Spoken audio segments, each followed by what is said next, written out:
Good morning again.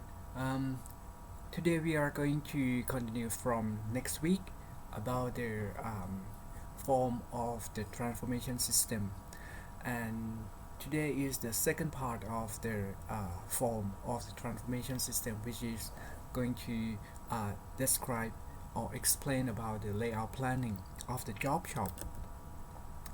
Coming back to the main characteristic of job shop, um, there are plenty of the characteristic of job shop that you need to memorize in your exam. Okay, so first of all, job shop is produced to is invent to produce high variety of product, mostly unique, and because this is a unique product, so they cannot produce in the mass. The volume that they can produce is quite low, or sometimes it's just only one unit. So and normally they are make to order, meaning that the customer will order the product from you, and then you produce according to what they want. And their equipment and staff are grouped based on their function or department, and each output is processed by different routing. I have already discussed this issue with you like this. Okay, so we got the customer order here, and since the product are different, so routing of the product or the process requirement will be different, like this product and this product. And then since the routing are different, so the flow time or the time taken to complete a job or production lead time is going to be different as well. And the system is common when the output differs significantly in form, structure, material, or processing equipment. The example of the job shop, production system, or service system could be found in tailor shop, machine shop, hospital, car repair shop. Okay, these are the main example of the job shop environment. Advantages of the job shop. Normally, job shop is focused on flexibility in terms of producing product according to what customer want. So flexibility to respond to individual demand. As a result, variety of the output could be found. And since the job shop in the job shop, the equipment in the job shop is general purpose. So for the general purpose equipment, it is quite cheap or cheaper than the special purpose equipment. And the maintenance and installation of the general purpose equipment are easier and cheaper. And the general purpose equipment is much more easier to modify if there is something happen, or if the product change, or the taste of the customer change. The general purpose could be easily modified, okay, to adapt to a new taste of the customer. Another advantages of the job shop could be the higher skilled worker, leading to pride of workmanship. So they feel pride of what they work, of the item that they produce, the worker. So they reduce, this kind could reduce boredom to the customer, to the worker. And another thing is that they don't need their moving line or their conveyor. Okay, no need for conveyor, and less vulnerable to equipment breakdown. If you remember, this is the opposite between job shop and flow shop. For the flow shop, it is very vulnerable to equipment breakdown because the line is series. Okay, so if one machine break down, the whole line will be stopped. But not in the case of job shop, because the routing of the product are different. So one machine breakdown, some product could still be produced. Alright. Some disadvantages of job shop. Okay, the production rate of the general purpose equipment is lower than the special purpose equipment. Okay, production rate is quite low, and this could result in the higher unit cost and lower efficiency, and also they need the skilled worker or skilled labor. In that case, the labor cost is going to be high, and work in process is high as well, and material handling cost is high because sometimes you need forklift, and since you don't have the conveyor to move part between the machine or the process, so you need some material handling, and since the routing are different, so the material handling supposed to be very flexible also, so the cost of material handling is quite expensive, and the management control is quite difficult, and sometimes you need a person here, we call it expediter, who need to chase or track down the lost job or high priority job. Okay, so this guy is very important in the job shop because they need to monitor and they need to expedite the job out of the shop. Okay. And for the job shop, okay, we are going to focus on the layout design of the job shop. For the layout design is the decision on organizing and positioning different block, that is interacting block like department, room, or person, something like that, in the system. System could be a factory or a company in relation to each other to achieve some predefined goal. The goal could be lowest cost, highest efficiency, something like that, which means that you need to organize several blocks, okay, so that you can reach a goal. So we have to approach for layout planning of job shop. The first one we call it qualitative, and the second one we call it quantitative. For the qualitative approach, we use the closeness, preference, or the sense as an input. Okay, sense of the decision maker. For the quantitative, we use some measurable variable as an input, like cost, volume, or distance between the department. So this one you use some sense, okay, that is the preference, and this is not quantifiable, but this one is measurable, quantitative. So I will go to these two approach one by one. For the qualitative approach, okay, you use the sense. The sense could be classified in 6 categories, that is A, E, I, O, U, and X. For the basic idea, for the basic calculation, for the basic design, we say that you just focus on A, E, and X.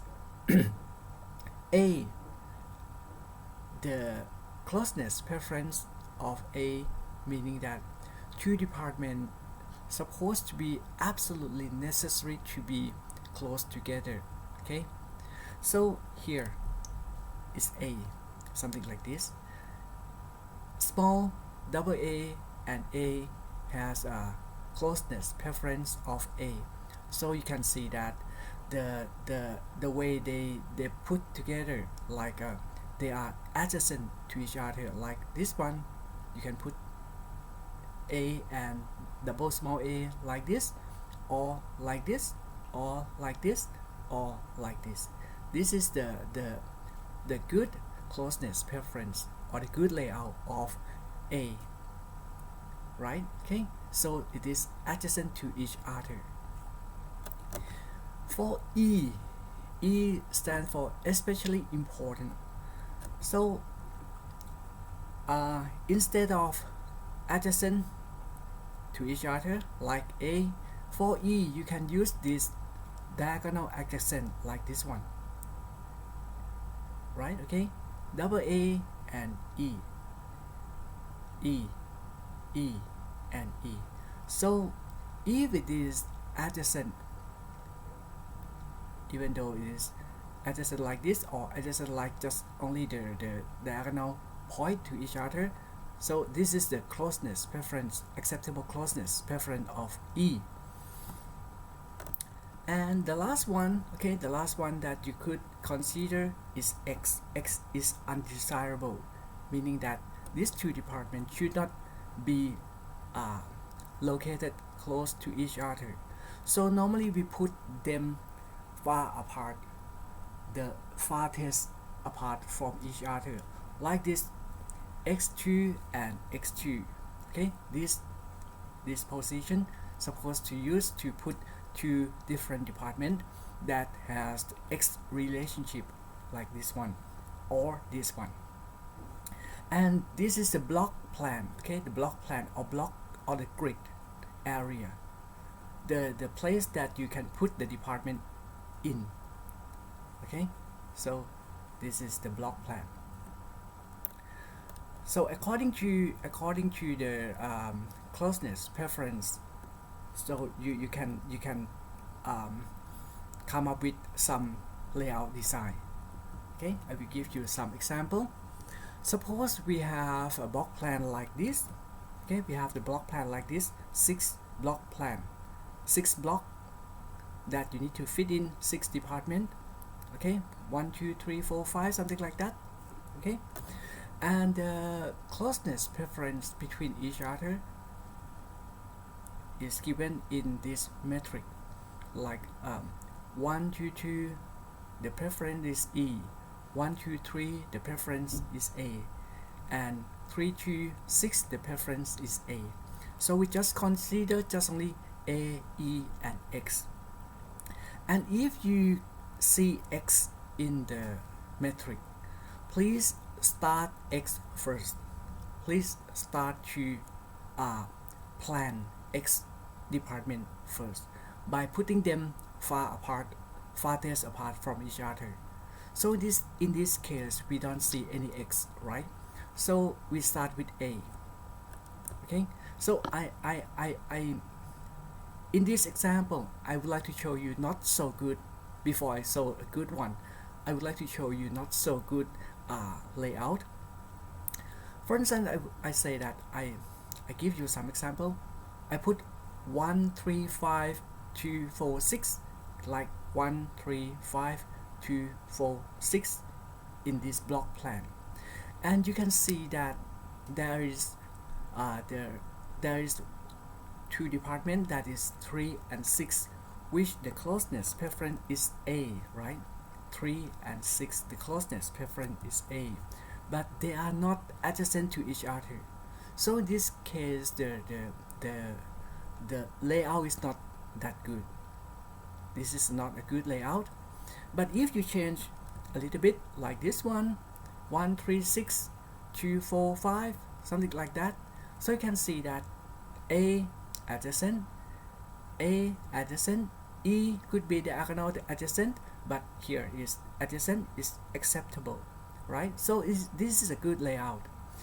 And for the qualitative approach, you can have many good alternative layout that you can select. You just select any one that you think you like it. Alright, so for the qualitative approach, just remember that there will be many good answer. Another way to find a good layout is by using the quantitative approach. As I told you earlier, for the quantitative one, you need to use the some measurable quantity or some measurable variable. In this case, we use the variable that we use is R, C, cost of flow from department I to department J per unit, amount per unit this time. V is the volume, okay, of moving from department I to department J, and Dij stands for distance of moving from department I to department J. You need to calculate the total cost, okay, the total cost I will show you later on, but this is the formula that we are going to use in the quantitative approach to find the total cost. Total cost is summation I from 1 to n, j from 1 to n, Cij multiplied by Vij and Dij. And distance between department, we have two kinds of distance. The first one we call it rectilinear distance. Okay, so suppose we have two department A and department B. If we want to measure the distance between department A and department B using the rectilinear distance, we are moving along the side of each department from A to B, like this one. This is A, okay, the centroid of the area, okay, A, and A. So the rectilinear distance from A to B is equal to A plus A plus A, or 3A. But the Euclidean distance, or the shortest part, that is you need to use the Pythagoras, okay. That is the square root of 2A, this A plus A, square plus 1A, you get this one, okay, you get this the distance, the shortest distance between A and B. Please, in your exam, okay, please try to identify, please try to see that which of the distance that the question asks you to use, maybe rectilinear, or sometimes it is shortest part, right? Okay, so I will give you some example. This example, suppose we have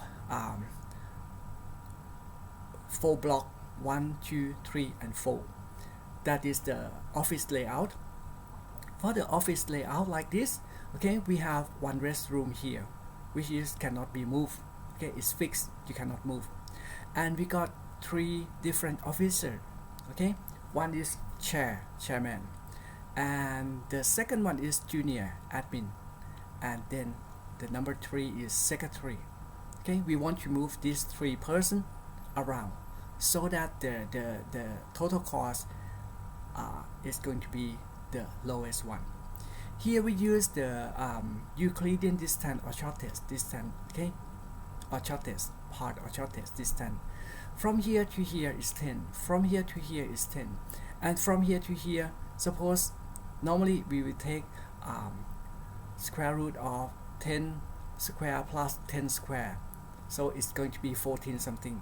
I round up to 15, right? Okay, so if in your exam I don't give this number, you need to calculate, but if I give this number, you need to use this number, right? Okay, and this is a from to metric, that is the volume or frequency of the movement from department I to department J, or from the person I to person J. So in this case, you can see that assistant move to chair or want to contact chair 5 times a day. Assistant need to contact secretary 17 times a day, something like that. Okay, this is the frequency of the movement of one person to the other person, to another person. And the assumption, we assume that, suppose we assume that the chair is paid twice as much as the secretary and the junior. So Cij of chair is 2 times of Cij of secretary and or junior. Okay, so suppose the Cij of junior or secretary is 1, Cij of junior or secretary is 1, so in that case Cij of chair is 2. You need to evaluate our possible layout and determine which one gives you the lowest total cost, and then you select that one. So I will show you how to do that. So first you have these 2 layouts which give you the same answer. that is, this is fixed, this is fixed. You can put ACS here or SCA here, which will give you the same answer. So I will use this one, right? Okay, so the chair opposite the restroom, chair opposite restroom, this one. The easiest way is to stick with the from to metric and move along the from to metric like this. It's going to be very easy and hard to make error. So let me give you some explanation why. So if you move from here, okay, assistant to chair, the cost you need to calculate the total cost. You need to calculate C, V, and D, right? The cost of assistant is 1, and the movement is 5. Okay, assistant to chair is 5, and then the distance between assistant and chair is 10. You put 10 here. Plus assistant to secretary. Assistant cost is 1. The frequency of movement is 17, and assistant to secretary, the distance, the shortest path we use, that is 15, right? Okay, put 15 here. And chair to assistant, the cost of chair is 2. The frequency of movement is 10, and chair to assistant, the distance is 10. Put 10 here. Chair to secretary, 2 multiplied by 5 multiplied by chair to secretary, 10. And then move, the last one, secretary move. Secretary, the cost is 1, and the frequency is 13, right? And secretary to assistant, the distance is 15 plus 1 multiplied by 25, and the secretary and chair, the distance is 10. So summation of this number, you got 1050. Okay, keep it. The second alternative, which consists of 2 layout, CAS, SAC, okay, it will give you the same number. We are going to do the same thing as the previous calculation. So you move along this, okay, along the row, each row by row. Assistant to chair, assistant to secretary, chair to assistant, chair to secretary, secretary to assistant, secretary to chair, like this. Okay, you can see that if I move 1 multiplied by 5 multiplied by assistant to chair, 10. 1 multiplied by 17, and assistant to secretary is 10.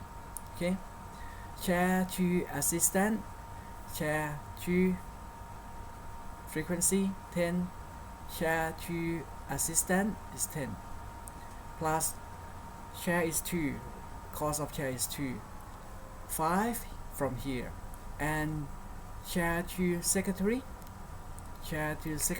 is 15, the distance, plus 1 cost of secretary multiplied by 13 multiplied by 10. 10 is secretary to assistant, here, the distance is 10, and 1 is the cost of the secretary, and chair, the movement between secretary and chair is 25 multiplied by secretary and chair, the distance is 15. You got 1070. Keep it again. You can see that the red number, the red highlight, or the red number, is going to be the same as the previous calculation, right? Okay, the red number that I put here. So if you do the same as what I did, okay, what I explained, you don't need to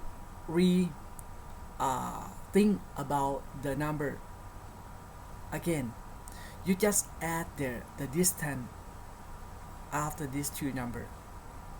Alright, so it's going to be very simple. Okay, so the last alternative, okay, that is alternative 5 and 6.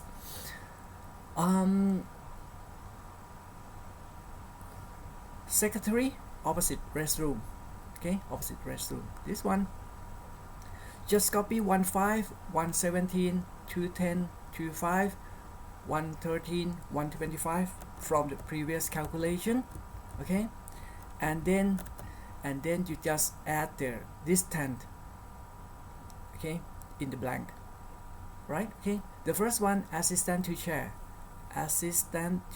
is 15, assistant to secretary is 10, right? And then chair to assistant, chair to assistant is 15, chair to secretary is 10, and the last one, secretary to assistant 10, secretary to chair is 10. Okay, very simple. And then the total of this number, okay, is equal to 1025, which is the lowest one. So the two alternatives that you can select, like this, CSA or ASC, which gives you the lowest cost, and this is the best layout. Normally for the quantitative one, there will be just only one good or one best, okay, one best answer, right? Okay, so I would like to do the assignment. The assignment is going to be like this. We got six block plan that you need to fill in. Okay, sorry, 6 block plan that I already fixed. Okay, the department, at first the department 1, 2, 3, 4, 5, 6. This is the from to metric, and the trip cost from department I to department J is given like this. Okay, and I would like to ask you whether or not it is good to swap department 3 and department 4. What you need to do is, first you need to calculate, or you need to find the total cost of the old layout, okay, that is 1, 2, 3, 4, 5, 6, and then compare with the new layout, that is 1, 2, 4, 3, 5, 6. Which one is lower, you select that one, and then you use the rectilinear distance in the calculation. Okay, I hope you can do it, and if you need any help, please don't forget to contact me or contact Pitan. Thank you very much for your attention. Bye bye.